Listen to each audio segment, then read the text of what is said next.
Longtime KSDK news anchor Karen Foss is back in St. Louis to support a local nonprofit and catch up with her daughter and granddaughter.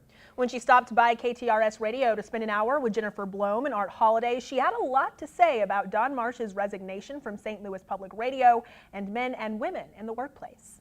When I started at Channel 5, I was pretty raw. 29 years later, when she signed off her last KSDK newscast, Karen Foss was a St. Louis icon, ready to write the next chapter of her life. If I do really want to write, if I want to paint, I need to move on.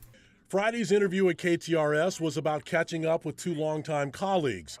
Much different than her last radio interview on St. Louis Public Radio. At 75 years old, if somebody says you look great, all you say is thank you. It's hardly offensive. A month ago, there was no reason for Karen to expect her interview with Don Marsh to become newsworthy just because of the way he said hello at the radio studio. And I know the difference, between a leering comment or sometimes it's just a look or it's body language and it's offensive.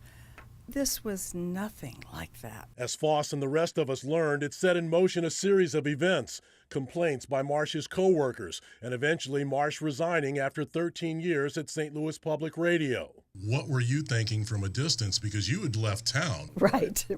I was following it, though, pretty closely. I was really sorry, and I felt bad for him that he had invested so much of his heart and soul into this community and that he would leave with this cloud, and it just didn't seem right to me. The situation with Don Marsh and St. Louis Public Radio has raised some larger issues about the generational difference of opinion about what men can and can't say in the workplace. And I think it does a real disservice to those people who have really endured sexual assault, sexual harassment, people who have had their jobs on the line, because they were threatened sexually. That's out there, and that is really serious, and it goes way beyond, gosh, you look great today.